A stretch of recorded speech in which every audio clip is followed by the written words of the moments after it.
서울의 하늘은 잉크를 쏟아 부은 듯 짙고 무거웠다. 거대한 유리창을 사정없이 때리는 빗줄기는 도시에 불빛을 흐릿한 수채화처럼 번지게 만들었다. 한서연은 조수석에 놓인 검은색 장우산을 물끄러미 바라보았다. 최고급 원단으로 만들어져 희미한 광택이 흐르는 남편. 강태준이 아끼는 물건이었다. 그가 비에 젖는 것을 극도로 싫어한다는 사실을 그녀는 누구보다 잘 알았다. 강남의 중심부에 우뚝 솟은 율성그룹 타워는 폭풍우 속에서도 굳건한 위용을 자랑했다. 그녀의 차가 부드럽게 로비 근처에 멈춰 섰을 때 서연은 잠시 망설였다. 결혼 생활 5년 동안 그녀는 언제나 그의 그림자였다. 완벽한 아내, 조용한 내조자, 그리고 율성그룹 안주인이라는 화려하지만 텅 빈 이름, 그 역할에 충실하기 위해 자신의 모든 것을 지워왔다. 차에서 내린 그녀는 가느다란 발목 위로 차가운 빗물이 튀는 것을 느꼈다. 우산을 펼치자 후드득거리는 소리가 세상을 잠식했다.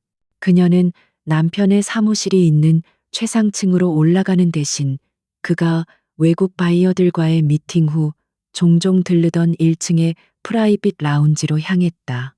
어쩌면 이미 퇴근했을지도 모른다는 생각도 들었지만 비서의 목소리는 분명 그가 아직 건물 안에 있다고 했다. 라운지의 통유리 너머로 빗속의 도시가 한눈에 들어왔다. 그리고 그 풍경의 중심에 두 사람이 서 있었다. 한눈에 봐도 값비싸 보이는 검은색 코트를 입은 남자 강태준, 그리고 그의 품에 위태롭게 안겨있는 가녀린 실루엣의 여자. 그가 여자의 어깨를 감싸쥔 손은 다급하면서도 애틋했고 쏟아지는 비를 온몸으로 막아주려는 듯한 자세는 처절하기까지 했다. 서연의 발걸음이 그 자리에 얼어붙었다. 그녀의 손에 들린 우산이 미세하게 떨렸다. 세상의 모든 소음이 한순간에 사라지고 오직 세차게 쏟아지는 빗소리와 제 심장이 얼음처럼 차갑게 식어가는 소리만이 들리는 듯했다.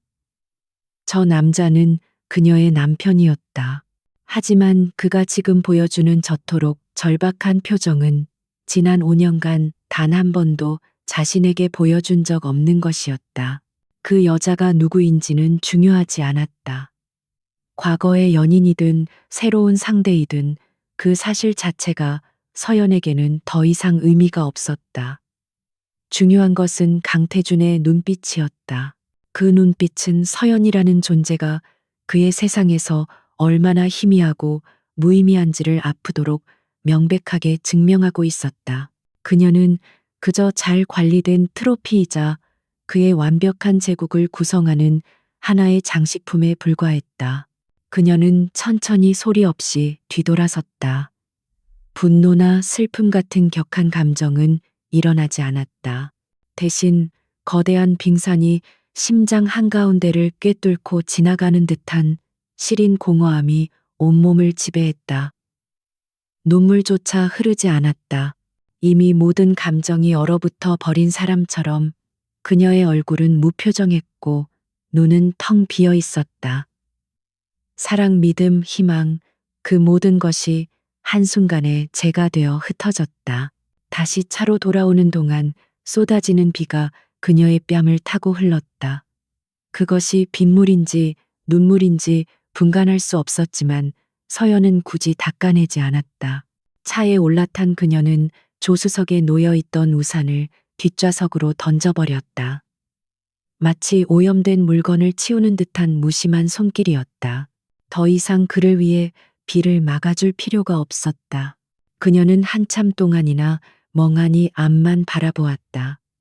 와이퍼가 쉴 새 없이 움직이며 시야를 가리는 빗물을 닦아냈지만 그녀의 마음속에 내리는 비는 누구도 닦아줄 수 없었다. 지난 5년의 세월이 주마등처럼 스쳐 지나갔다. M&A 전문 변호사로서 업계의 주목을 받던 자신의 모습을 버리고 그의 아내가 되기로 결심했던 순간, 그의 성공을 위해 밤낮으로 자료를 분석하고 전략을 세워주던 밤들, 그 모든 헌신이 결국 이런 식으로 돌아왔다. 강태준은 그녀의 능력을 철저히 이용했다. 그는 그녀의 날카로운 분석력과 전략적 사고를 자신의 것으로 포장해 율성을 키웠고 그 공로를 온전히 자신의 것으로 만들었다. 그러는 동안 서연은 점점 더 깊은 그림자 속으로 숨어들었다. 그녀의 이름 앞에는 언제나 율성그룹 강태준 회장의 아내라는 수식어가 붙었고 사람들은 더 이상 변호사 한서연을 기억하지 못했다. 그것이 사랑이라고 믿었다. 그의 성공이 곧 자신의 행복이라고 생각했다. 하지만 오늘 그녀는 깨달았다. 그것은 사랑이 아니라 철저한 기만이었고 일방적인 착취였다. 강태준은 단 한 번도 그녀를 동등한 파트너로 인정한 적이 없었다. 그는 그저 자신의 필요에 따라 그녀를 이용하고 가치가 떨어지면 언제든 버릴 수 있는 소모품 정도로 여겼을 뿐이다. 한 가닥 미미한 소음이 그녀의 의식을 현실로 되돌렸다. 라운지 쪽에서 미세한 움직임이 느껴졌다. 강태준이 그 여자를 데리고 건물 안으로 들어가는 듯했다. 서연은 더 이상 그들을 쳐다보지 않았다. 대신 그녀는 자신의 스마트폰을 꺼내 들었다. 차갑게 식은 손가락이 망설임 없이 화면 위를 움직였다. 익숙한 번호, 오랫동안 연락하지 않았던 그녀의 법무법인 시절 후배 변호사의 번호였다. 선배 웬일이세요? 이 시간에. 수화기 너머로 들려오는 놀라움이 섞인 목소리의 서연은 아주 희미하게 입꼬리를 올렸다. 그 미소에는 어떤 감정도 담겨 있지 않아 오히려 섬뜩하게 느껴졌다. 그녀의 목소리는 빗소리보다도 차갑고 건조했다. 아주 오랫동안 잊고 있던 변호사 한서연의 목소리였다. 오랜만이야 민준아. 부탁할 게 있어서 이혼 소송 준비 좀 해줘. 대한민국에서 가장 빠르고 가장 완벽하게. 상대는 강태준이야. 짧은 통화를 마친 서연은 시동을 걸었다. 엔진의 묵직한 소음이 차 안의 정적을 깨뜨렸다. 더 이상 강남의 화려한 펜트하우스로 돌아갈 이유가 없었다. 그곳은 그녀의 집이 아니라 금으로 만들어진 새장이었을 뿐이다. 이제 그 새장을 부수고 나올 시간이었다. 그녀는 자신의 이름, 자신의 인생을 되찾아야 했다. 차는 빗속을 뚫고 미끄러지듯 나아갔다. 목적지는 없었다. 하지만 서연은 자신이 어디로 가야 하는지 정확히 알고 있었다. 그것은 과거의 영광이나 미래의 불확실성이 아니었다. 오직 스스로의 힘으로 다시 일어서야 하는 차갑고 냉정한 현실이었다. 강태준의 심장에서 자신의 이름을 지우는 일, 그것은 이제 시작에 불과했다. 그녀의 눈빛은 더 이상 공허하지 않았다. 그 자리에는 차가운 분노와 얼음처럼 날카로운 결의가 자리 잡고 있었다. 폭풍우가 몰아치는 서울의 밤 한 여자가 자신의 모든 것을 걸고 전쟁을 준비하고 있었다. 그 전쟁의 끝에 무엇이 기다리고 있든 그녀는 피하지 않을 작정이었다. 비에 젖은 도시의 불빛이 그녀의 차가운 눈동자 속에서 길게 꼬리를 물고 흩어졌다. 다음 날 아침 서울은 언제 폭풍우가 몰아쳤냐는 듯 거짓말처럼 맑았다. 강태준의 펜트하우스 거실 통창으로 쏟아져 들어오는 아침 햇살은 눈이 부실 정도였다. 그는 최고급 실크 가운을 걸친 채 갓 내린 커피의 향을 음미하며 전날 밤의 피로를 풀고 있었다. 어젯밤 갑작스럽게 귀국한 윤시아와의 재회는 그의 마음을 꽤나 흔들어 놓았다. 그녀의 눈물과 애원이 썩 나쁘지만은 않았다. 그는 어젯밤 늦게 귀가했을 때 서연이 이미 잠들어 있었던 것을 떠올렸다. 그녀는 언제나 그랬다. 그가 몇 시에 들어오든 누구와 함께 있든 단 한 번도 묻거나 따진 적이 없었다. 그는 그것을 현명함 혹은 순종이라고 생각했다. 자신의 제국을 완벽하게 관리하는 왕에게 걸맞은 조용하고 아름다운 왕비의 덕목. 그는 아내의 그런 점이 마음에 들었다. 가정부가 정갈하게 차려놓은 아침 식사를 시작하려던 찰나 초인종 소리가 울렸다. 이른 아침에 예고 없는 방문객. 태주는 미간을 살짝 찌푸렸다. 그의 사적인 공간은 아무나 함부로 침범할 수 있는 곳이 아니었다. 잠시 후 집사가 딱딱하게 굳은 얼굴로 다가와 흰색 대봉투 하나를 정중하게 내밀었다. 봉투에는 법원의 인장이 선명하게 찍혀 있었다. 회장님 법원에서 온 등기입니다. 태주는 의아한 표정으로 봉투를 받아들었다. 사업상 관련된 소송 서류인가 싶었지만 수신인은 분명 강태준 개인으로 되어 있었다. 그는 무심하게 봉투를 뜯었다. 그리고 그 안에 담긴 서류의 첫 줄을 읽는 순간 그의 손이 허공에서 멈췄다.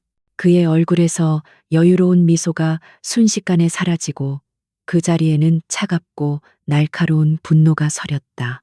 이혼 소장, 원고 한서연. 그는 믿을 수 없다는 듯 서류를 다시 한번 훑어보았다. 위자료나 재산 분할에 대한 구체적인 요구는 없었다. 오직 이혼을 요구한다는 단 한 가지 사실만이 건조한 법률 용어로 명시되어 있을 뿐이었다. 서연의 도장이 선명하게 찍힌 마지막 페이지는 마치 그의 뺨을 후려치는 듯한 모욕감으로 다가왔다. 감히 한서연이. 태주는 헛웃음을 터뜨렸다. 분노는 곧 어처구니 없는 실소로 바뀌었다. 그는 이 상황을 이해할 수 없었다. 이것은 분명 어젯밤 늦게 들어온 자신에 대한 유치한 시위 일터였다. 혹은 그가 알지 못하는 무언가에 대한 어설픈 반항일지도 모른다. 그는 서연이 이런 식으로 자신의 심기를 건드리는 것을 용납할 수 없었다. 그녀는 그저 그가 만들어준 세상 속에서 조용히 살면 되는 여자였다. 그는 곧장 서연의 침실로 향했다. 문을 열자 방 안은 놀라울 정도로 정갈했다.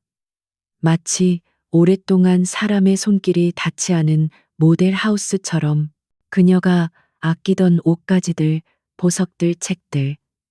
그 모든 것이 사라지고 없었다.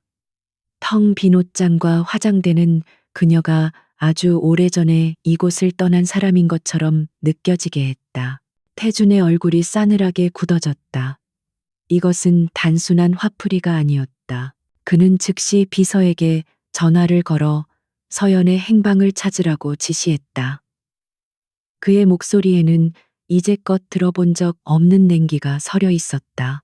하지만 비서가 알아낸 사실은 그를 더욱 분노하게 만들었다. 서연은 자신의 이름으로 되어 있던 모든 신용카드를 정지시켰고 개인 기사의 차를 이용하지도 않았으며 심지어 그녀의 개인 휴대폰은 전원이 꺼져 있었다. 그녀는 완벽하게 증발해버렸다. 강태준은 거실 소파에 몸을 던지듯 앉아 이혼 소장을 다시 집어들었다. 서류 하단에 적힌 법률 대리인의 이름이 눈에 들어왔다. 변호사 차민준. 들어본 적 없는 이름이었다. 그는 즉시 법무팀장에게 연락해 차민준이라는 변호사에 대해 알아보라고 명령했다.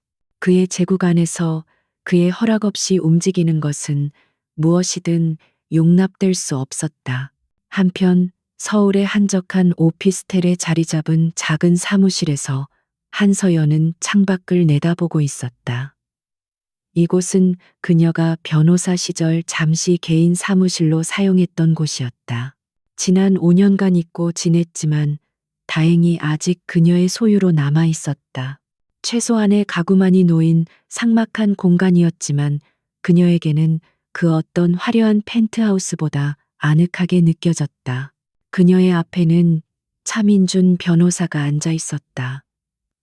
그는 서연의 대학 후배이자 한때 그녀의 능력을 누구보다 존경했던 동료였다. 그는 믿을 수 없다는 표정으로 서연을 바라보고 있었다. 5년 전 업계 최고의 유망주였던 그녀가 결혼과 함께 호련히 사라졌을 때 모두가 안타까워했다. 그리고 이제 그녀는 이혼 소송이라는 거대한 폭풍과 함께 돌아왔다. 선배 정말 괜찮으시겠어요? 강태준 회장 보통 상대가 아닙니다. 율성그룹 법무팀은 국내 최고 수준이에요. 우리가 이길 확률 솔직히. 민주는 말을 흐렸다. 그의 눈에는 걱정이 가득했다. 하지만 서연은 미동도 없이 담담했다. 그녀의 눈빛은 과거 그가 알던 날카롭고 자신감 넘치던 변호사 한서연의 그것과 똑같았다. 오히려 세월의 깊이가 더해져 더욱 단단하고 예리해진 듯했다. 그녀는 천천히 입을 열었다. 그녀의 목소리는 차분했지만 그 안에 담긴 무게는 결코 가볍지 않았다. 이기는 게 목적이 아니야. 이건 전쟁이야, 민준아. 그리고 모든 전쟁의 첫 번째 원칙은 상대를 정확히 아는 거지. 나는 지난 5년간 누구보다 가까이서 강태준이라는 사람을 분석했어. 그의 약점, 그의 욕망, 그의 오만함까지. 그는 지금 이 소송을 그저 아내의 투정쯤으로 생각하고 있겠지. 바로 그 오만함이 그의 가장 큰 약점이 될 거야. 서연의 말에는 흔들림 없는 확신이 있었다. 그녀는 이미 모든 계획을 세워두었다. 이혼은 단지 시작일 뿐이었다. 이것은 강태준에게서 자신의 인생을 되찾아오는 첫 번째 단계이자 그가 자신에게 저지른 모든 기만과 모욕에 대한 대가를 치르게 할 서막이었다. 그녀는 더 이상 그의 그림자가 아니었다. 그 시각 율성그룹 법무팀장은 강태준에게 차민준 변호사에 대한 보고를 올리고 있었다. 그는 서연의 대학 후배이며 주로 기업 자문이나 민사소송을 맡아온 평범한 변호사라는 것이 보고의 골자였다. 태주는 코웃음을 쳤다. 고작 이런 애송이 변호사를 고용해서 자신에게 덤비다니. 그는 서연의 행동이 점점 더 가소롭게 느껴졌다. 당장 우리 쪽 최고의 변호사들로 팀을 꾸려. 이혼 사유는 성격 차이로 하고 재산 분할은 최소한으로 막아. 언론에는 절대 새어나가지 않도록 하고 며칠 반항하다 보면 제 발로 기어들어오게 될 테니 감히 내게서 벗어날 수 있을 거라고 생각하다니 아직 세상을 모르는군. 태주는 이혼 소장을 구겨 쓰레기통에 던져버렸다. 그의 머릿속에는 이미 서연을 어떻게 굴복시킬지에 대한 계획이 가득했다. 그는 그녀의 모든 것을 빼앗고 결국 자신 없이는 아무것도 할 수 없는 존재라는 것을 깨닫게 해줄 생각이었다. 그는 자신의 힘과 권력을 단 한 번도 의심해 본 적 없었다. 그리고 그것이 그가 저지르고 있는 가장 치명적인 실수라는 것을 그는 아직 깨닫지 못하고 있었다. 한서연의 귀환은 법조계에 조용하지만 강한 파문을 일으켰다. 그녀의 이름으로 된 소박한 현판이 광화문의 한 오피스 빌딩에 걸렸을 때 많은 이들이 의아해했다. 선명 법률 컨설팅, 거창한 법무법인이 아닌 단출한 개인 사무소였다. 사람들은 율성그룹의 안주인으로 살아가던 그녀가 왜 갑자기 변호사 업무에 복귀했는지 궁금해하며 수군거렸다. 대부분은 그것을 재벌가 사모님의 심심풀이 정도로 여겼다. 혹은 남편인 강태준 회장과의 불화설에 힘을 싣는 가십거리로 소비했다. 하지만 과거 변호사 한서연의 명성을 기억하는 소수의 사람들은 이 움직임이 결코 가볍지 않음을 직감했다. 그녀는 한때 M.A 시장에서 가장 날카로운 칼날로 불렸던 인물이었다. 그녀가 다시 칼을 잡았다면 분명 베어낼 대상이 있다는 뜻이었다. 서연의 사무실은 그녀 자신처럼 군더더기 없이 깔끔했다. 거대한 책장을 가득 채운 법률 서적과 최신 기업 분석 보고서들, 그리고 책상 위 단정하게 놓인 난초 화분 하나가 전부였다. 그녀는 창밖으로 보이는 분주한 도시의 풍경을 바라보며 5년 만에 되찾은 자신의 공간을 음미했다. 이곳은 더 이상 누구의 안에 누구의 그림자로 존재하는 공간이 아니었다. 오직 한서연 그녀 자신을 위한 성역이었다. 그녀의 첫 번째 고객은 예고 없이 찾아왔다. 며칠 밤을 새운 듯 퀭한 눈과 잔뜩 구겨진 양복을 입은 중년의 남자. 자신을 유망한 IT 스타트업 누리테크의 대표 박진우라고 소개한 그는 절박함이 역력한 얼굴로 서류 뭉치를 내밀었다. 그것은 율성그룹으로부터 받은 적대적 인수합병 제안서였다. 율성은 누리테크의 핵심 기술을 노리고 헐값의 회사를 통째로 삼키려 하고 있었다. 박진우는 지푸라기라도 잡는 심정으로 이곳을 찾았다고 했다. 대형 로펌들은 모두 율성의 눈치를 보며 수임을 거절했고 이제 그에게 남은 희망은 없었다. 그는 한서연이라는 이름이 율성과 관련 있다는 사실을 알면서도 그녀가 한때 업계 최고였다는 신락 같은 소문을 믿고 마지막 용기를 낸 것이었다. 그의 눈에는 의심과 간절함이 뒤섞여 있었다. 서연은 박진우가 내민 서류를 조용히 검토하기 시작했다. 그녀의 눈빛은 한 페이지 한 페이지를 넘길수록 점점 더 날카로워졌다. 그녀의 침묵이 길어질수록 박진우의 얼굴은 더욱 어두워졌다. 마침내 서류에서 눈을 뗀 서연이 입을 열었다. 그녀의 목소리는 차분했지만 그 안에는 강철 같은 단단함이 느껴졌다. 율성의 방식은 늘 똑같죠. 먼저 기술 특허의 약점을 물고 늘어지며 소송을 걸고 동시에 언론을 이용해 기업 이미지를 훼손시킵니다. 주가가 폭락하고 자금줄이 막히면 그때 백기사처럼 나타나 헐값의 인수를 제안하죠. 이 제안서에 명시된 인수 금액은 누리테크 기술 가치의 10분의 1도 되지 않는군요. 이건 인수가 아니라 약탈입니다. 박진우는 깜짝 놀라 서연을 바라보았다. 그녀는 마치 모든 과정을 눈앞에서 본 것처럼 정확하게 율성의 전략을 꿰뚫고 있었다. 그가 몇 달간 처절하게 겪었던 모든 일들이 그녀의 몇 마디 말 속에 완벽하게 요약되어 있었다. 그는 자신도 모르게 침을 삼켰다. 눈앞에 이 조용한 여성은 소문 이상의 무언가를 가지고 있었다. 제가 이 사건을 맡겠습니다. 조건이 있습니다.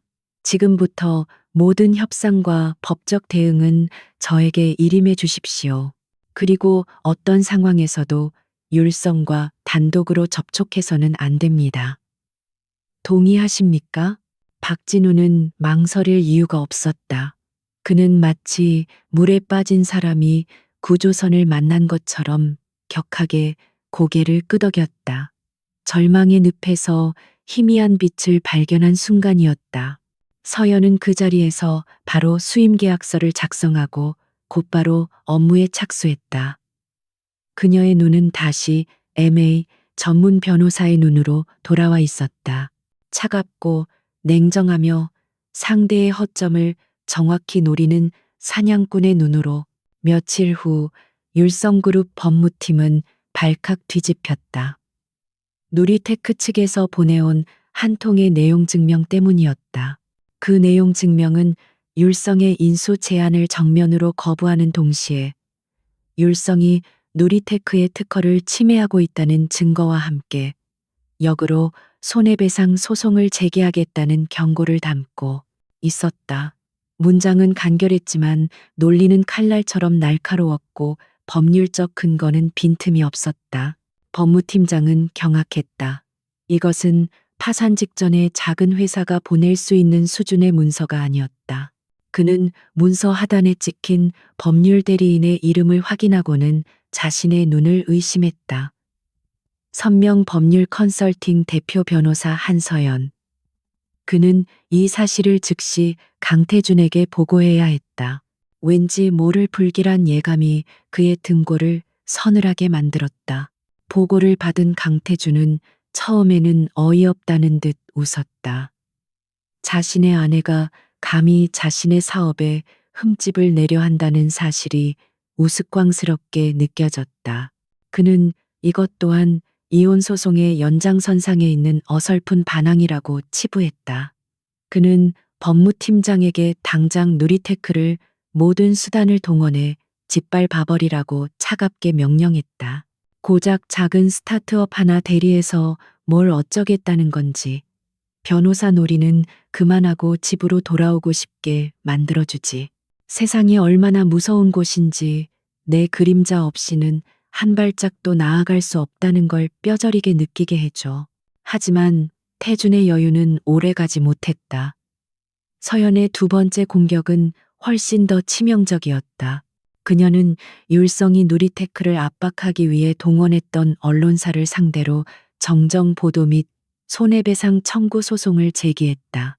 동시에 그녀는 증권거래위원회에 율성의 주가 조작 혐의에 대한 조사를 요청하는 진정서를 제출했다. 진정서에는 율성의 내부 자금 흐름을 의심하게 만드는 매우 구체적인 정황 증거들이 첨부되어 있었다. 강태주는 그 진정서의 내용을 보고받는 순간 온몸의 피가 차갑게 식는 것을 느꼈다. 서연이 제시한 증거들은 율성의 가장 민감한 부분을 정확히 찌르고 있었다. 그것은 외부에서는 절대 알 수 없는 오직 그와 소수의 핵심 임원만이 아는 내용이었다. 그는 그제야 깨달았다. 한서연은 그저 변호사 놀이를 하는 것이 아니었다. 그녀는 지난 5년간 그의 아내로서 율성의 모든 비밀을 바로 곁에서 지켜봐왔던 것이다. 그녀는 그가 무심코 흘렸던 말들, 서재 책상 위에 놓여있던 서류들, 심야의 통화 내용들, 그 모든 조각들을 기억하고 분석하여 가장 치명적인 무기로 재구성해냈다. 그가 그녀의 내조를 당연하게 여기며 모든 것을 드러내 보였던 시간들이 이제 부메랑이 되어 그의 심장을 겨누고 있었다. 분노가 그의 머리끝까지 치밀어 올랐다. 이것은 단순한 이혼이나 사업 방해가 아니었다. 명백한 배신이자 선전포고였다. 그는 사무실에 있는 모든 것을 집어던지며 포효했다. 값비싼 도자기가 박살나고 서류들이 공중으로 흩날렸다. 그의 완벽하게 통제되던 세상에 균열이 가기 시작했다. 한서연이라는 그가 가장 안전하고 순종적이라고 믿었던 존재가 그 균열의 중심에 서 있었다. 그는 당장이라도 그녀에게 달려가 머리채를 잡고 이 모든 것을 멈추라고 소리치고 싶었다. 하지만 그는 그럴 수 없었다. 그녀는 이미 그의 손이 닿지 않는 곳에 자신만의 요새를 구축하고 있었다. 강태주는 처음으로 아내라는 존재에게서 섬뜩한 두려움을 느꼈다. 그녀는 더 이상 그가 알던 조용한 여인이 아니었다. 자신의 왕국을 지키기 위해 무엇이든 할 수 있는 냉혹하고 지적인 여왕으로 변해 있었다. 체스판은 이미 그녀에 의해 짜여졌고 그는 자신도 모르는 사이에 불리한 게임의 말이 되어 있었다. 강태준의 반격은 예상보다 훨씬 더 빠르고 교활했다. 그는 한서연을 법적으로 굴복시키는 대신 사회적으로 먼저 고립시키는 방법을 택했다. 그의 지시 아래 율성그룹의 홍보팀과 법무팀은 한 몸처럼 움직였다. 법조계와 경제계에 은밀하지만 악랄한 소문이 퍼지기 시작했다. 한서연이 남편과의 불화로 인해 정신적으로 불안정한 상태이며 결혼 생활 중에 얻은 내부 정보를 이용해 부당한 이익을 취하려 한다는 내용이었다. 소문은 꼬리에 꼬리를 물고 부풀려졌다. 그녀가 사치와 허영 때문에 무리한 이혼 소송을 제기했다는 이야기부터 실력 없는 변호사였기에 남편의 후광을 이용해 업계에 복귀하려 한다는 인신공격까지 서슴지 않았다. 강태주는 자신의 막강한 언론 장악력을 이용해 이 소문들의 신빙성을 더했다. 그녀를 옹호하는 기사는 단 한 줄도 실리지 않았고 그녀를 비난하는 교묘한 논조의 칼럼들이 연일 지면을 장식했다. 압박은 실질적인 비즈니스 방해로 이어졌다. 서연의 선명 법률 컨설팅에 자문을 의뢰하려던 중소기업들이 하나둘씩 계약을 취소했다. 그들은 하나같이 미안한 목소리로 율성그룹과 척을 지면서까지 사업을 할 수는 없다는 말을 남겼다. 강태주는 서연의 돈줄을 끊고 그녀가 의지할 곳 하나 없는 외로운 섬이 되도록 만들고 있었다. 그는 그녀가 제풀에 지쳐 무릎 꿇고 돌아오리라 확신했다. 그날 밤 율성그룹 타워 최상층의 회장실. 도시의 야경이 파노라마처럼 펼쳐지는 거대한 창 앞에 강태준과 윤시아가 서 있었다. 윤시아는 태준의 팔에 부드럽게 팔짱을 끼며 그의 어깨에 머리를 기댔다. 그녀의 목소리는 꿀처럼 달콤했지만 그 안에 담긴 내용은 뱀의 독처럼 차가웠다. 그녀는 단순한 과거의 연인이 아니었다. 태준의 야망을 부추기고 그의 어두운 계획에 동참하는 핵심 공모자였다. 그 여자 생각보다 끈질기네.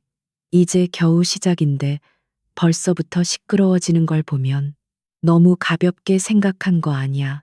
태준 씨, 윤시아는 해외 바이오 기업의 아시아 지부 대표였다. 그녀는 율성이 추진 중인 대규모 신약 개발 프로젝트, 일명 에이펙스 프로젝트의 핵심 파트너였다. 하지만 그 이면에는 경쟁사의 기술을 불법적으로 탈취하고 임상시험 데이터를 조작하여 주가를 띄우려는 거대한 음모가 숨겨져 있었다. 그리고 이 모든 계획의 중심에 강태준과 윤시아가 있었다. 태준은 씁쓸하게 웃으며 와인잔을 기울였다. 내가 5년을 데리고 산 여자야. 그녀가 뭘 할 수 있고 뭘 할 수 없는지 내가 가장 잘 알아. 자존심은 강하지만 현실 감각은 떨어지지. 곧 자신의 어리석음을 깨닫게 될 거야. 작은 보트 하나로 태풍에 맞서는 것과 같다는 걸. 그 자존심이 문제인 거야. 상처 입은 짐승이 가장 무서운 법이거든. 어설프게 압박하다가 우리 발목을 잡을 증거라도 찾아내면 곤란해져. APX 프로젝트가 마무리될 때까진 조용히 있어 줘야 하는데 좀 더 확실한 방법이 필요하지 않겠어. 윤시아의 눈빛이 어둠 속에서 차갑게 빛났다. 그녀는 강태준의 오만함을 누구보다 잘 알았지만 동시에 한서연이라는 변수의 위험성 또한 본능적으로 감지하고 있었다. 그녀에게 서연은 그저 남자의 전 부인이 아니라 자신들의 완벽한 계획을 망가뜨릴 수 있는 유일한 잠재적 위협이었다. 한편 한서연은 자신의 사무실에서 쏟아지는 악의적인 기사들을 담담하게 읽어내리고 있었다. 그녀의 얼굴에는 분노나 좌절의 기색이 보이지 않았다. 오히려 그녀는 이 모든 상황을 예상했다는 듯 침착했다.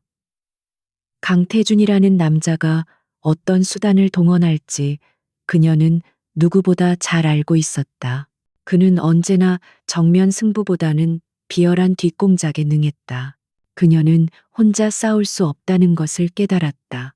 강태준과 율성이라는 거대한 골리앗에 맞서기 위해서는 그녀 역시 다윗의 돌팔매를 쥐어줄 동료가 필요했다. 그녀의 머릿속에 오랫동안 잊고 있던 이름 하나가 떠올랐다. 한때 대한민국 최고의 탐사보도 전문 기자로 이름을 날렸던 남자 이강민. 그는 7년 전 율성그룹 계열사의 비자금 스캔들을 파헤치다 역공을 당해 모든 것을 잃고 매장당한 비운의 인물이었다. 서연은 수소문 끝에 충무로의 낡고 허름한 건물 지하에서 작은 인터넷 언론사를 운영하는 이강민을 찾아냈다. 그는 처음에는 서연을 경계했다. 강태준의 아내가 왜 자신을 찾아왔는지 의심의 눈초리를 거두지 않았다. 하지만 서연이 내민 이혼 소장 사본과 누리테크 관련 자료들을 본 순간 그의 눈빛이 달라졌다. 그의 가슴 속 깊이 묻어두었던 기자로서의 뜨거운 피가 다시 끓어오르기 시작했다. 강태준은 내 인생을 송두리째 망가뜨린 사람입니다. 그를 무너뜨릴 수만 있다면 악마와도 손을 잡을 수 있습니다. 한 변호사님은 지금 저에게 악마보다 더 달콤한 제안을 하고 있는 거고요. 뭘 하면 됩니까?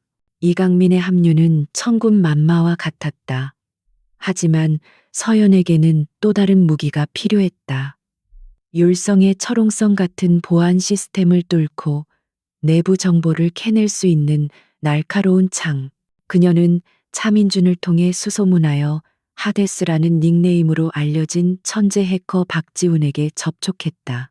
그는 과거 율성의 보안 취약점을 발견해 제보했다가 오히려 해킹 범죄자로 몰려 억울하게 옥살이를 한 전과가 있는 인물이었다.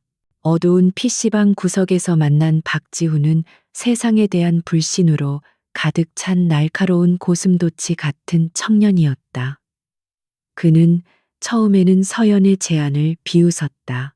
하지만 서연이 그의 억울한 사건 기록과 율성이 그를 희생양으로 삼았다는 증거를 보여주며 단순히 돈이 아닌 정의 구현과 복수의 기회를 제안했을 때 그의 눈빛이 흔들렸다. 율성의 서버를 내 집처럼 드나들게 해달라고 재미있네. 그들이 나한테서 앗아간 2년의 시간을 이자까지 쳐서 되돌려줄 수만 있다면 못할 것도 없지. 그렇게 한서연의 기사단이 조용히 결성되었다. 율성이라는 거대한 제국에 의해 모든 것을 잃었던 세 사람. 변호사 한서연 기자, 이강민, 그리고 해커 박지훈. 그들은 서연의 작은 사무실에 모였다. 사무실 벽에 걸린 화이트보드에는 율성그룹의 지배 구조와 강태준 윤시아를 중심으로 한 인물 관계도가 거미줄처럼 얽혀 있었다. 서연은 화이트보드 중앙에 에이펙스 프로젝트라고 적었다. 강태준을 무너뜨릴 아킬레스건은 바로 여기에 있어요. 겉으로는 가장 화려하고 완벽해 보이는 곳, 그곳에 가장 추악한 비밀이 숨겨져 있을 겁니다.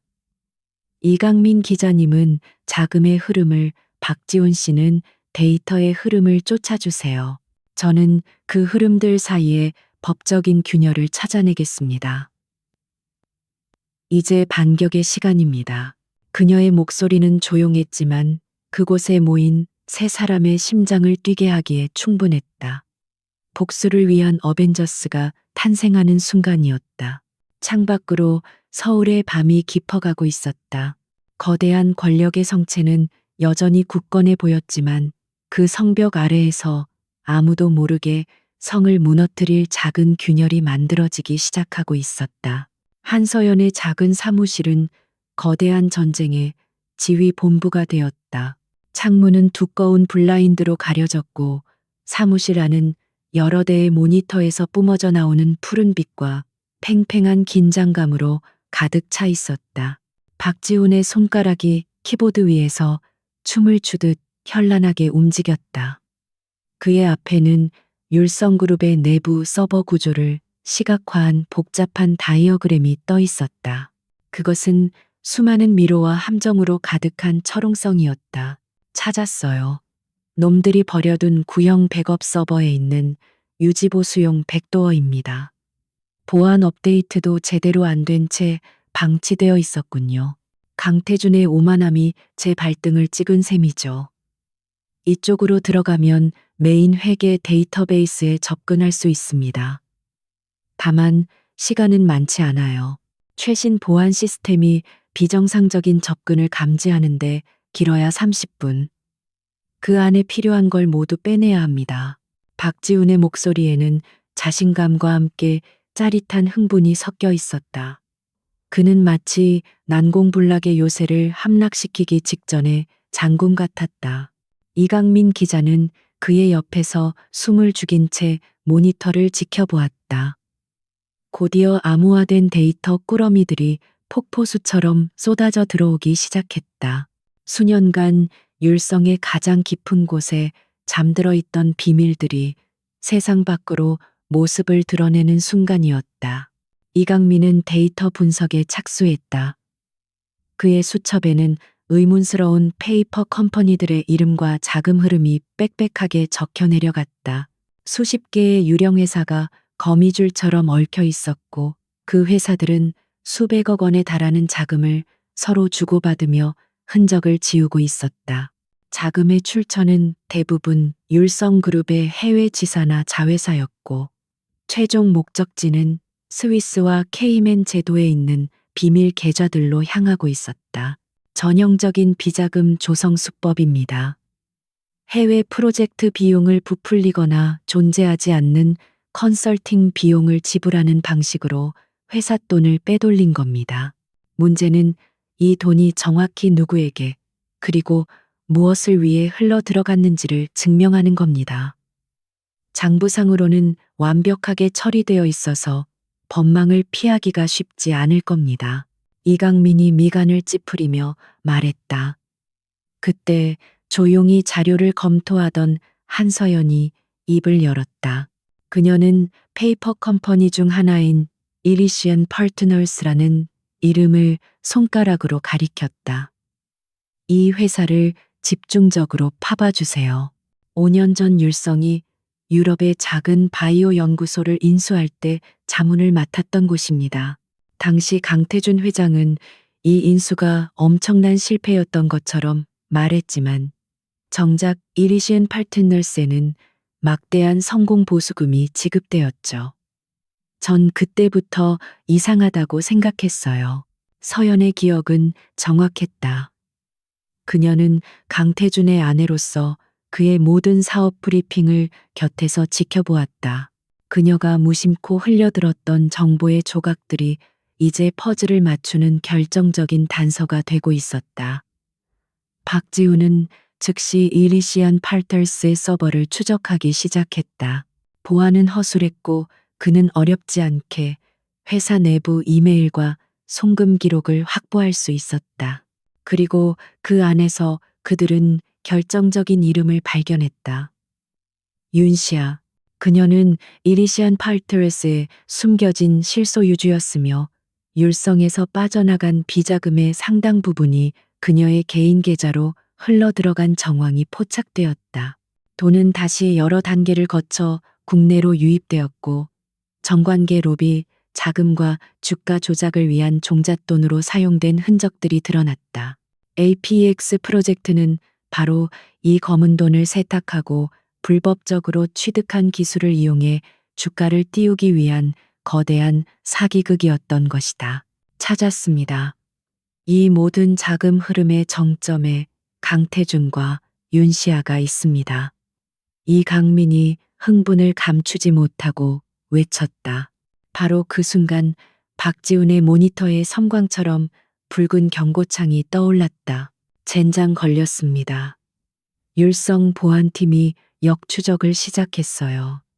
5분 아니 3분 안에 여길 빠져나가야 합니다. 사무실 안에 공기가 얼어붙었다. 박지훈의 손가락이 미친 듯이 키보드를 두드렸다.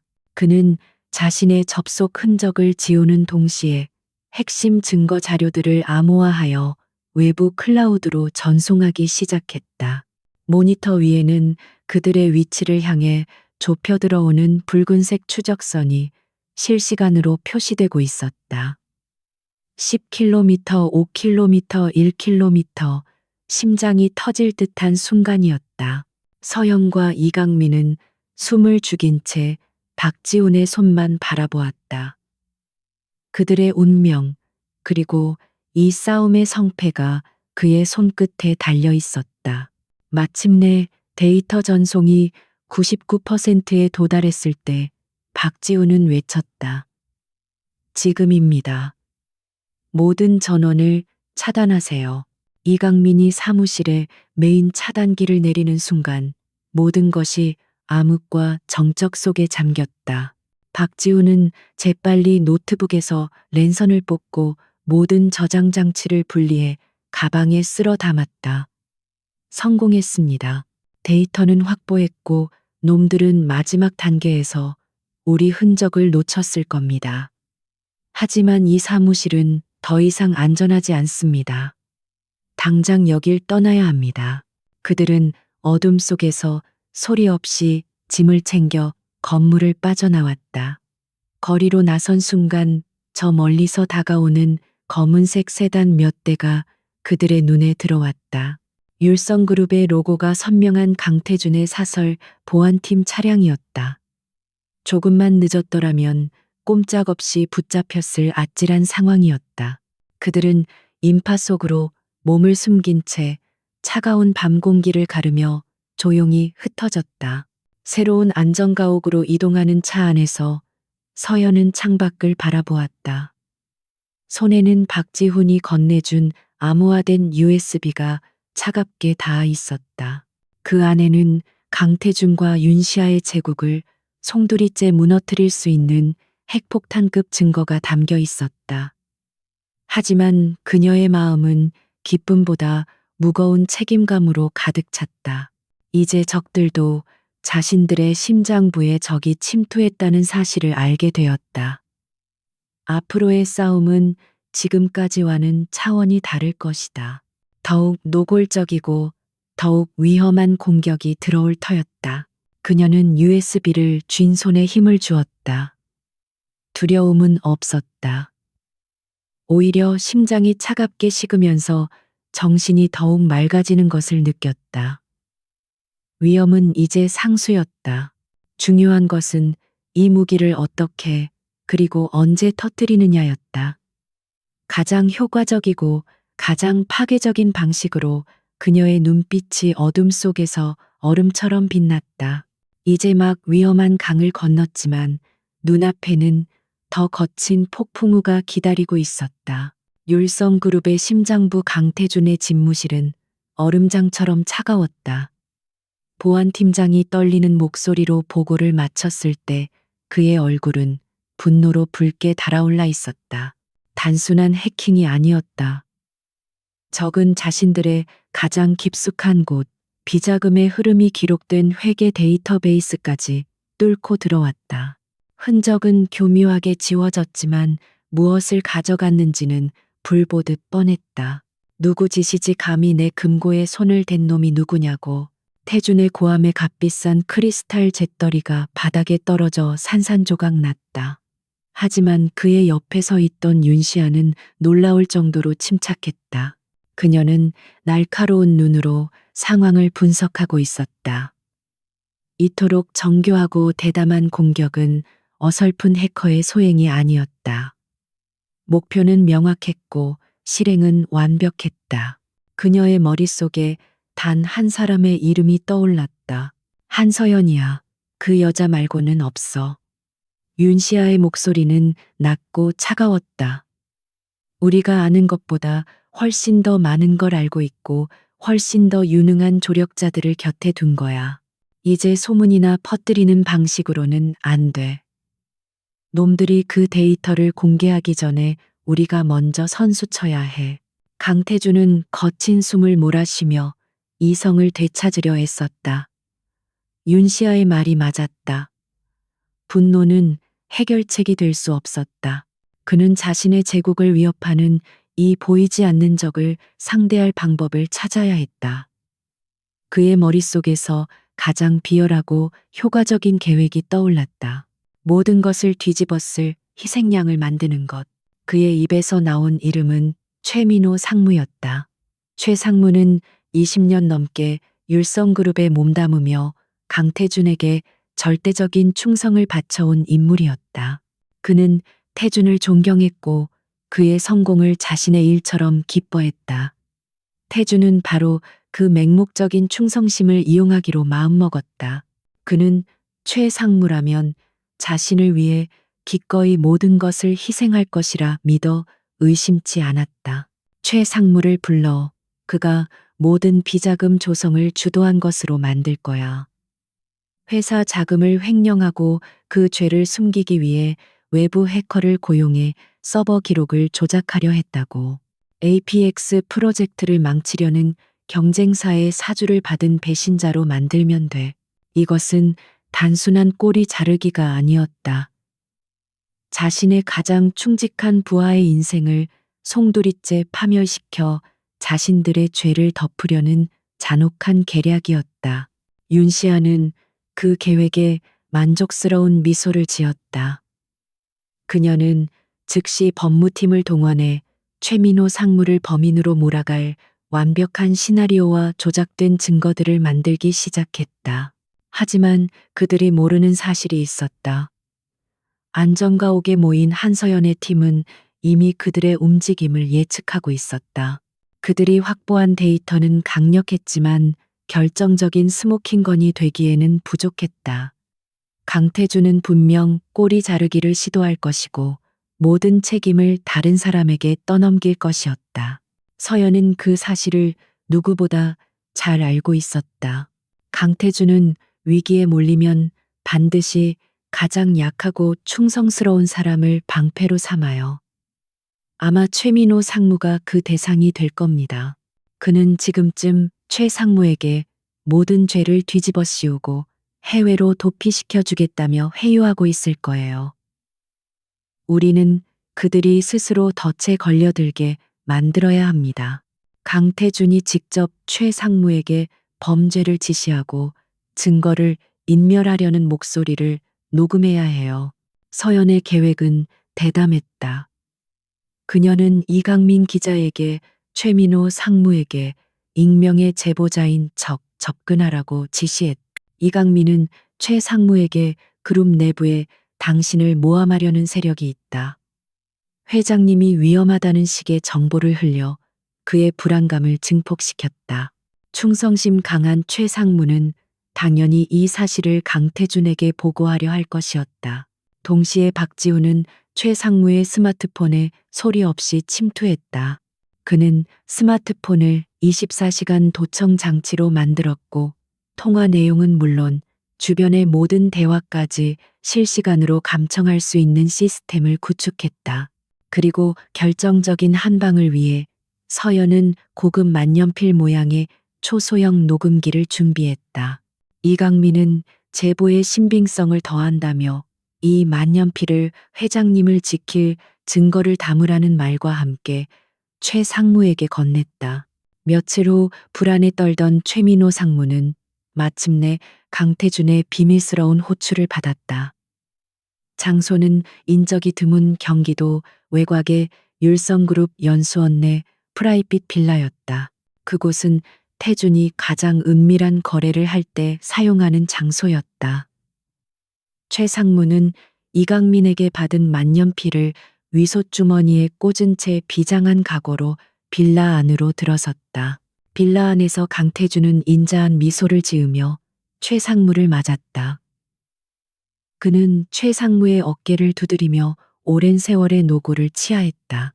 그리고는 마치 안타깝다는 듯 그가 비자금 횡령의 주범으로 몰리고 있다는 거짓 정보를 흘렸다.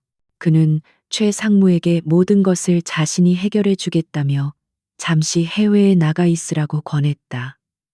모든 것은 그를 위한 것처럼 보였다. 최 상무, 이건 자네를 지키기 위한 최선의 방법이야. 내가 해외에 안전한 거처와 충분한 자금을 마련해 두었네.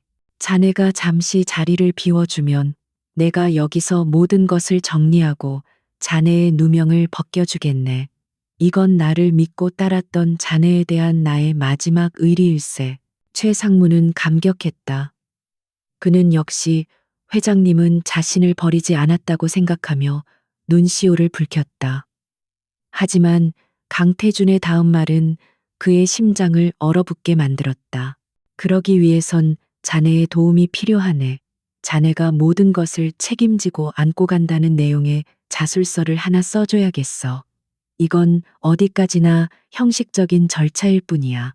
이 서류가 있어야 내가 반대 세력을 잠재우고 자네를 복귀시킬 명분이 생기거든. 그 순간 최민호 상무는 모든 것을 깨달았다.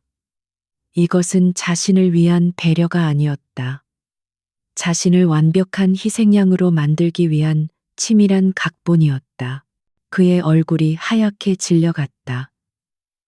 그가 떨리는 목소리로 되물었을 때 강태준의 얼굴에서 인자한 미소는 사라지고 냉혹하고 잔인한 본성이 드러났다. 상황 파악이 아직 안 되나? 이건 명령이야. 넌 20년 동안 내게로 살았잖아.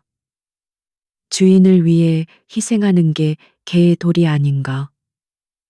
얌전히 자술서 쓰고 해외로 꺼져. 그럼 가족들은 평생 먹고 살게 해주지. 하지만 여기서 반항하면 너와 내 가족들은 서울역에서 깡통을 차게 될 거야. 선택은 자네 몫이야. 그 모든 대화는 주머니 속 만년필과 스마트폰을 통해 서연의 팀에게 실시간으로 전송되고 있었다. 그들은 숨을 죽인 채 한 인간이 다른 인간을 얼마나 잔인하게 파멸시킬 수 있는지 똑똑히 듣고 있었다.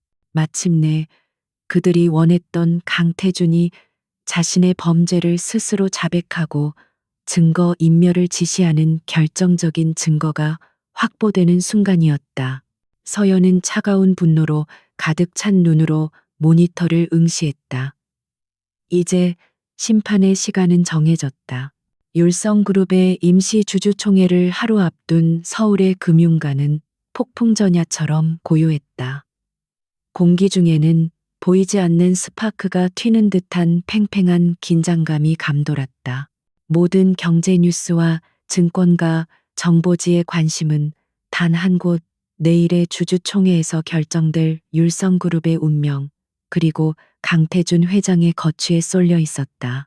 강태준 측은 경영권 안정을 위한 단순한 내부 정비라고 일축했지만 시장은 이미 거대한 무언가가 터지기 직전임을 본능적으로 감지하고 있었다. 한서연의 사무실은 그 태풍의 눈이었다. 그들은 지난 며칠간 밤낮을 잊은 채 마지막 퍼즐 조각을 맞추고 있었다. 이강민 기자는 최민호 상무의 증언과 확보된 데이터를 바탕으로 한 편이 완벽한 탐사보도 기사를 작성하고 있었다.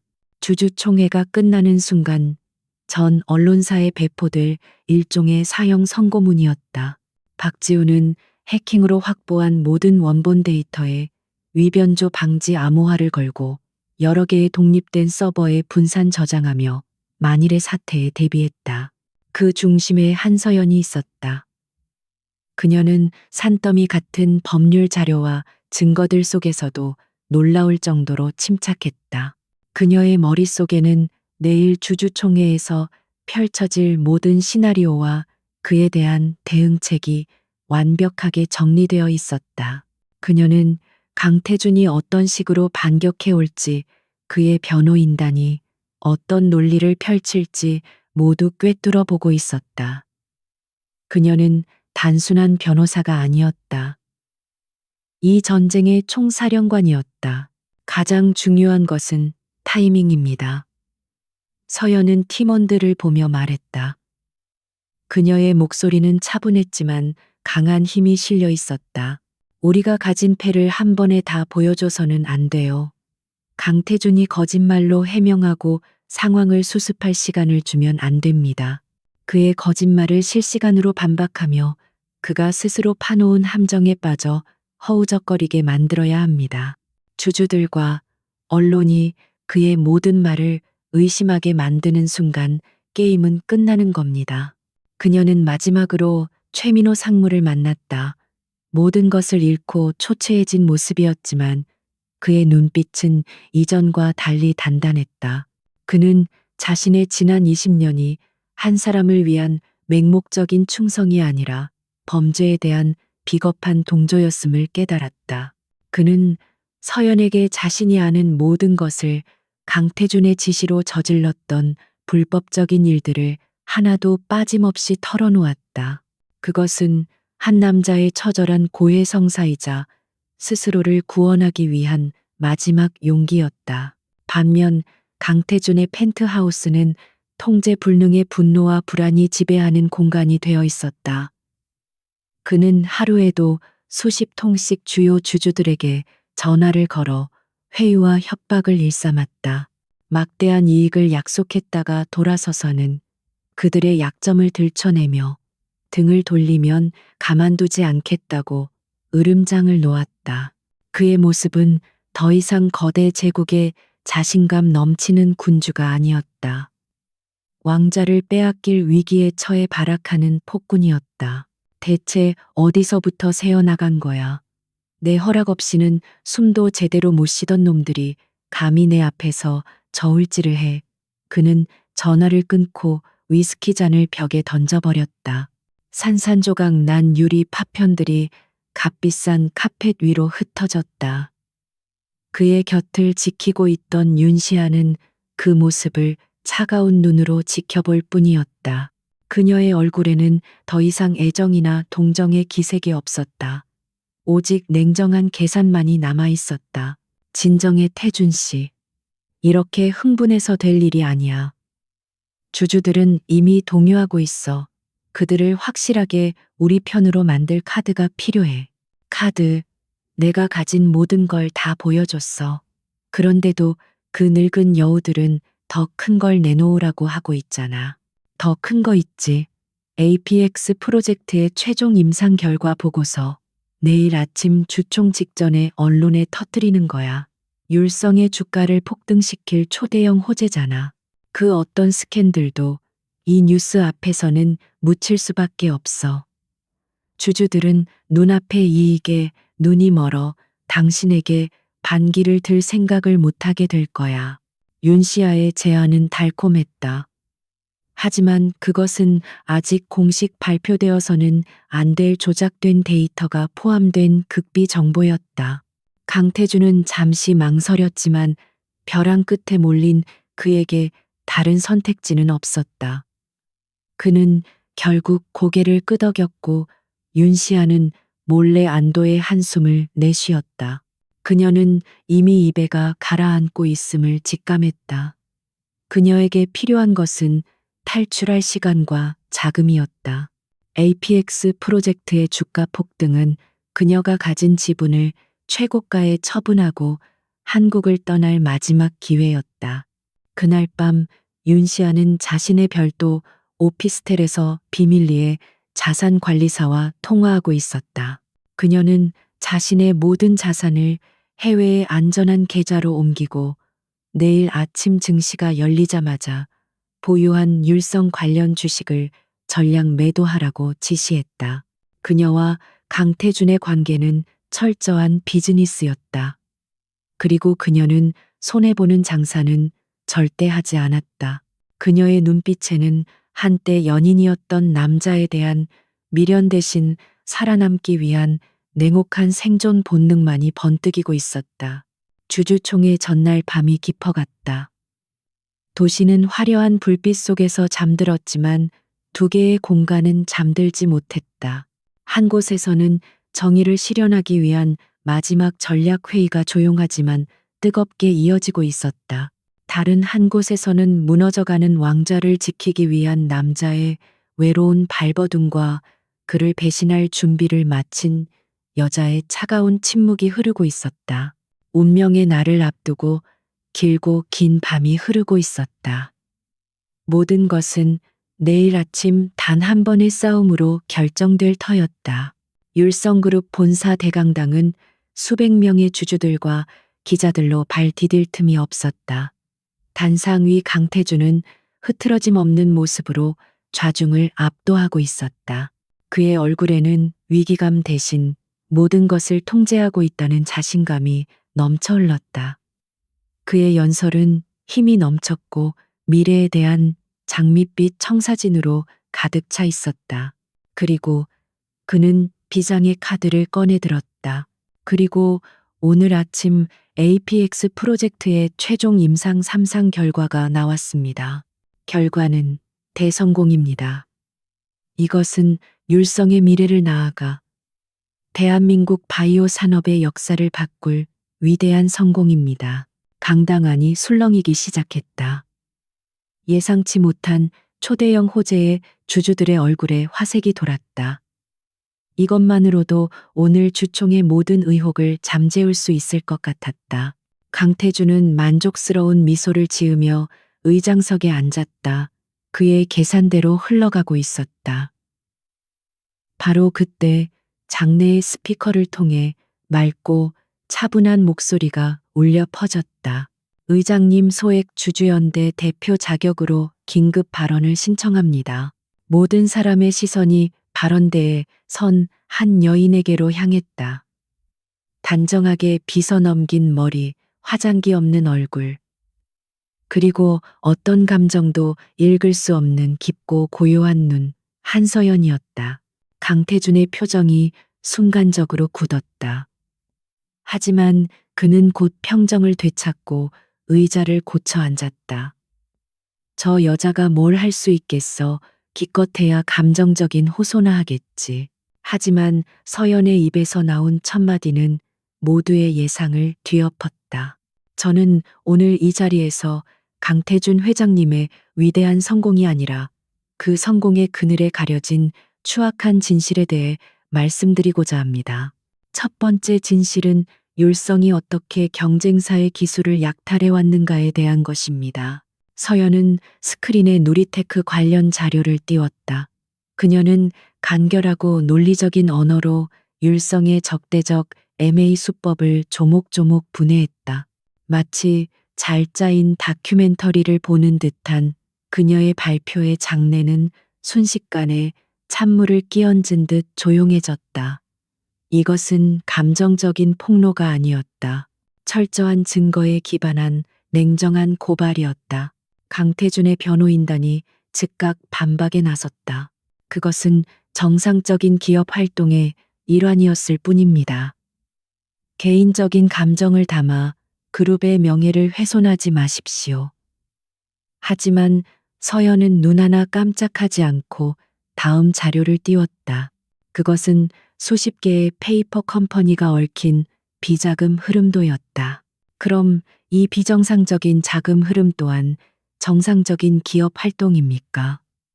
이 돈은 APX 프로젝트의 개발비라는 명목으로 해외로 빠져나가 윤시아 대표가 실소유주인 유령회사 일리시안 파트너스를 거쳐 다시 국내로 유입되었습니다. 이 검은 돈은 주가를 조작하고 여러분의 눈과 귀를 막는 데 사용되었습니다. 강당은 이제 벌집을 쑤셔놓은 듯했다. 기자들의 카메라 플래시가 미친 듯이 터졌고 주주들은 경악을 금치 못했다. 강태준은 자리에서 벌떡 일어나 고함을 쳤다. 거짓말 전부 날 음해하기 위한 날조야. 그 모든 건 최민호 상무가 독단적으로 저지른 짓이다. 내가 그 증거를 가지고 있다. 바로 그 순간이었다. 서연이 기다리던 순간 강태준은 스스로 덫의 마지막 문을 열고 들어왔다. 서연은 그의 말을 끊지 않고 그가 최민호 상무에게 모든 죄를 뒤집어 씌우는 것을 끝까지 지켜보았다. 그리고 그의 말이 끝나자 그녀는 나지막하지만 강당 전체를 울리는 목소리로 말했다. 과연 그럴까요? 그녀는 작은 녹음기를 꺼내 들었다. 그리고 재생 버튼을 눌렀다. 스피커를 통해 강당 전체에 익숙한 목소리가 울려 퍼지기 시작했다. 그것은 강태준 자신의 목소리였다. 이건 명령이야. 넌 20년 동안 내 개로 살았잖아. 주인을 위해 희생하는 게 개의 도리 아닌가. 얌전히 자술서 쓰고 해외로 꺼져. 강당 안의 모든 공기가 얼어붙었다. 시간마저 멈춘 듯했다. 강태준의 얼굴이 새하얗게 질려갔다. 자신의 귀를 의심하려는 듯 그의 눈동자가 미친 듯이 흔들렸다. 녹음 파일은 계속해서 흘러나왔다. 증거를 인멸하라는 지시, 최 상무와 그의 가족을 협박하는 내용. 자신의 범죄를 스스로 인정하는 모든 말이 하나도 빠짐없이. 녹음이 끝났을 때 강당 안에는 무거운 침묵만이 흘렀다. 그 침묵을 깬 것은 한 주주의 고함이었다. 강태준은 물러나라. 그 외침은 신호탄이 되었다. 사퇴하라. 검찰에 고발해야 한다. 분노한 주주들의 함성이 파도처럼 강당을 휩쓸었다. 강태준은 단상 위에 선 채 망연자실하게 서 있었다. 그의 눈에는 더 이상 오만함도 분노도 남아있지 않았다. 오직 무너져 내리는 자신의 왕국을 바라보는 공허함과 절망만이 가득했다. 그의 시선이 발원대에 선 서연에게 닿았다. 그녀는 여전히 그 자리에 흔들림 없는 눈빛으로 그를 바라보고 있었다. 그 눈빛은 동정도 증오도 아니었다. 그것은 냉엄한 심판자의 눈빛이었다. 의장이 떨리는 목소리로 강태준 회장 해임안을 긴급 안건으로 상정했다. 사방에서 터지는 카메라 플래시 속에서 강태준은 힘없이 의자에 주저앉았다. 한때 철옹성 같았던 그의 제국이 그가 가장 무시하고 경멸했던 여인의 손에 의해 불과 몇 분 만에 산산조각 나고 있었다. 그가 뿌렸던 모든 오만과 기만의 씨앗이 마침내 파멸이라는 열매가 되어 돌아온 순간이었다. 주주총회장은 아수라장이 되었다. 강태준의 자백이 담긴 녹취록이 공개된 순간 그의 제국은 모래성처럼 허무하게 무너져 내렸다. 분노한 주주들의 고성과 기자들의 플래시 세례 속에서 그는 경호원들에게 이끌려 겨우 강당을 빠져나왔다. 하지만 그를 기다리고 있던 것은 안전한 회장실이 아니라 차가운 얼굴의 검찰 수사관들이었다. 율성그룹 강태준 회장님 주가 조작 및 업무상 횡령 증거인멸 교사 혐의로 긴급 체포합니다. 수사관이 내민 체포영장은 그의 남은 자존심마저 산산조각 냈다. 그는 저항할 기력조차 없었다. 한때 세상을 호령하던 그의 두 손의 차가운 수갑이 채워지는 순간 율성그룹의 시대는 공식적으로 막을 내렸다. 그가 검찰청으로 압송되는 모습은 모든 방송사를 통해 실시간으로 전국에 생중계되었다. 한때 성공의 상징이었던 그의 초라한 뒷모습은 오만함의 비참한 말로를 보여주는 상징적인 장면이 되었다. 같은 시각 인천국제공항. 윤시아는 선글라스와 스카프로 얼굴을 가린 채 출국 게이트로 향하고 있었다. 그녀의 손에 들린 파리행 티켓은 새로운 삶을 향한 도피처였다. 그녀는 주주총회의 아수라장을 뉴스로 확인하자마자 모든 것을 버리고 떠나기로 결심했다. 강태준은 이제 끝이었다. 그와 함께 가라앉을 생각은 추호도 없었다. 그녀는 이미 해외 계좌로 막대한 자금을 빼돌렸고 모든 흔적을 지웠다고 생각했다. 하지만 그녀의 계획은 완벽하지 않았다. 출국 심사대를 통과하려는 순간 건장한 남자 몇 명이 그녀의 앞을 막아섰다. 윤시아 씨 자본시장법 위반 및 횡령 공모 혐의로 출국 금지되셨습니다. 저희와 함께 가주시죠. 그들은 한서연의 요청을 받은 검찰의 또 다른 팀이었다. 서연은 윤시아가 가장 먼저 도망칠 것이라는 사실을 정확히 예측하고 있었고, 박지우는 그녀의 모든 통신 기록과 자금 흐름을 추적하여 검찰에 넘긴 상태였다. 윤시아의 얼굴에서 마지막 핏기마저 가시는 순간이었다. 한서연의 사무실에는 무거운 침묵이 흘렀다. TV 화면 속에서는 강태준과 윤시아가 차례로 검찰청 포토라인에 서는 모습이 반복해서 나오고 있었다. 이강민 기자는 벅찬 감정을 누르며 주먹을 불끈 쥐었다. 7년간의 억울함과 분노가 씻겨 내려가는 순간이었다. 박지훈 역시 어두운 과거를 완전히 청산하고 새로운 출발을 할 수 있게 되었다. 그들은 말없이 서로를 바라보며 길고 길었던 싸움의 끝을 실감했다. 하지만 서연의 표정은 복잡했다. 그녀는 승리했지만 기쁨보다는 깊은 허탈감이 밀려왔다. 그녀는 창가에 서서 무너져 내린 제국의 잔해를 바라보았다. 저 제국은 강태준 혼자 세운 것이 아니었다. 그 안에는 그녀의 5년이라는 청춘과 헌신, 그리고 한때는 진실이라 믿었던 사랑이 함께 묻혀 있었다. 그녀는 그를 파멸시킨 것이 아니라 자신의 과거를 자신의 손으로 무너뜨린 것 같은 기분이 들었다.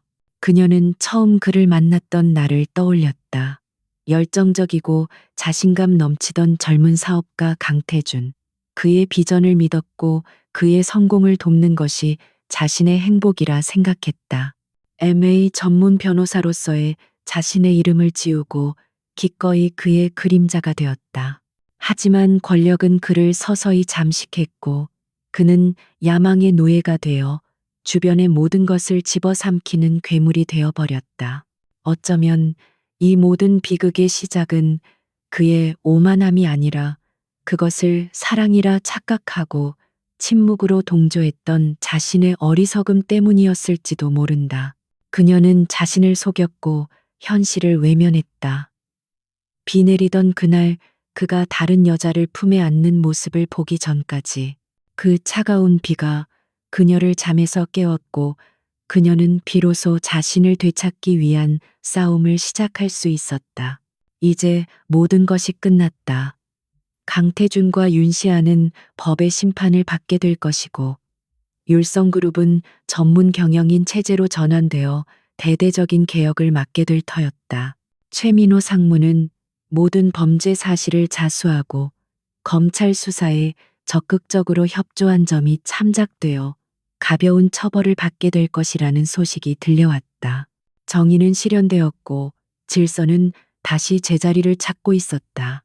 서연은 사무실 불을 끄고 밖으로 나섰다. 싸늘한 밤 공기가 그녀의 뺨을 스쳤다. 그녀는 더 이상 율성그룹 안주인도 복수의 화신도 아니었다. 그녀는 다시 변호사 한서연으로 돌아왔다. 하지만 5년 전의 그녀와는 다른 더 단단하고 깊어진 사람이 되어 있었다. 그녀는 이 싸움을 통해 많은 것을 잃었지만 그보다 더 소중한 것 바로 자기 자신을 되찾았다. 그녀의 발걸음은 더 이상 누군가를 향하지 않았다. 오롯이 자신만의 미래를 향해 조용하고 힘차게 나아가고 있었다. 며칠 후 뉴스는 강태준과 윤시아의 구속 소식을 대대적으로 보도했다. 그들이 저지른 범죄의 규모는 상상을 초월했고 대한민국 사회는 거대 재벌의 추악한 민낯에 경악했다. APEX 프로젝트는 희대의 사기극으로 밝혀졌고 그들이 쌓아 올린 모든 성공은 신기루처럼 사라졌다. 한때 대한민국 경제를 호령했던 거대한 제국은 그렇게 한 줌의 재가 되어 역사의 뒤안길로 쓸쓸히 퇴장하고 있었다. 계절이 두어 번 바뀌고 서울의 거리는 앙상했던 나뭇가지에 다시 푸른 잎이 돋아나는 봄을 맞았다. 법조타운의 중심, 가장 높은 빌딩의 최상층에 자리 잡은 선명 법률 컨설팅의 사무실은 아침 햇살을 받아 눈부시게 빛나고 있었다. 몇 달 전 작고 삭막했던 오피스텔에서 시작했던 것과는 비교도 할 수 없을 정도로 넓고 세련된 공간이었다. 하지만 그곳을 채우고 있는 것은 값비싼 가구가 아니라 정의를 향한 뜨거운 열정과 신뢰였다. 한서연은 이제 대한민국 MA 시장에서 가장 주목받는 인물이 되어 있었다. 하지만 사람들은 그녀를 더 이상 율성그룹의 전 안주인이나 복수의 화신으로 부르지 않았다. 그녀의 이름 앞에는 언제나 신념의 변호사라는 수식어가 따라붙었다. 그녀는 율성 사건 이후 거대 자본의 횡포에 맞서 싸우는 중소기업들을 위한 방패가 되어 주었다. 그녀의 날카로운 법리와 흔들림 없는 용기 앞에 수많은 제2의 누리테크들이 희망을 찾았다. 그녀의 책상 위에는 한 통의 편지가 놓여 있었다. 교도소에 검열 도장이 찍힌 강태준에게서 온 첫 번째이자 마지막 편지였다. 그는 징역 15년을 선고받고 복역 중이었다. 윤시아 역시 10년형을 선고받고 다른 교도소에 수감되었다.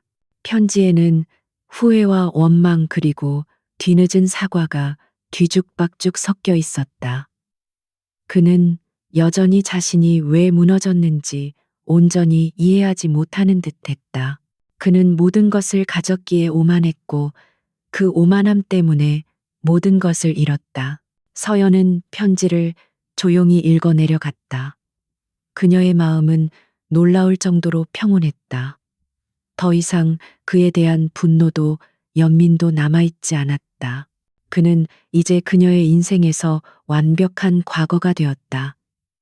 그녀는 편지를 곱게 접어 봉투에 다시 넣고 서랍 가장 깊은 곳에 넣어 잠갔다. 그를 용서한 것은 아니었다. 다만 더 이상 그의 그림자에 자신의 인생을 얽매이게 하지 않기로 한 것이다. 그것이 자신에게 해줄 수 있는 가장 완벽한 구원이었다. 오후에는 반가운 손님들이 찾아왔다. 이제는 대한민국에서 가장 신뢰받는 탐사 보도 전문 매체의 대표가 된 이강민 기자와 국내 최고의 화이트 해커로 구성된 보안업체를 설립한 박지훈 대표였다.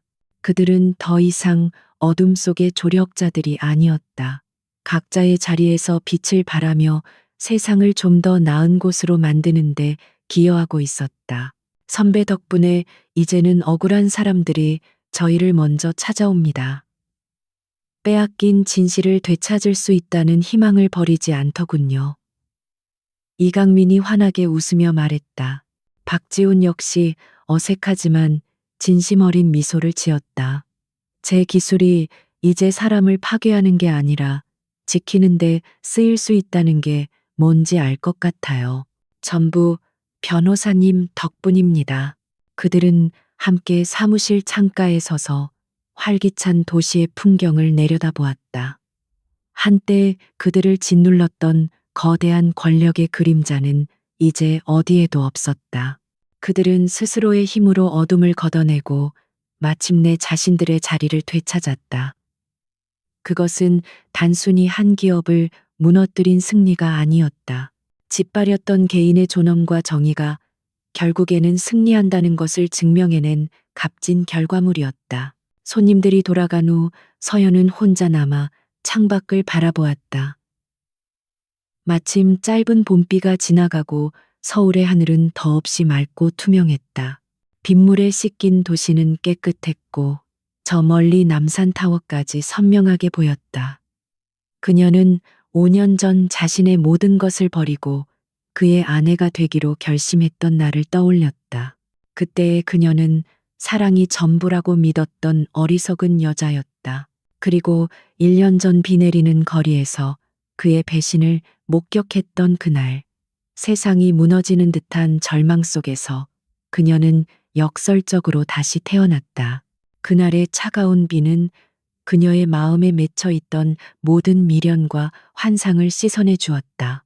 그녀는 누군가의 아내, 누군가의 그림자가 아닌 오직 한서연이라는 자신의 이름으로 다시 일어서기로 결심했다. 이제 그녀는 더 이상 새로운 사랑을 갈망하지 않았다. 그녀는 이미 자신을 온전히 사랑하는 법을 배웠기 때문이었다.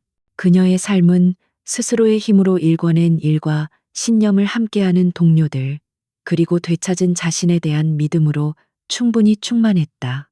그녀는 강태준의 심장에서 자신의 이름을 지우기 위해 이혼 서류에 도장을 찍었지만 결국 그 과정 속에서 세상의 중심에 자신의 이름을 선명하게 새겨 넣었다.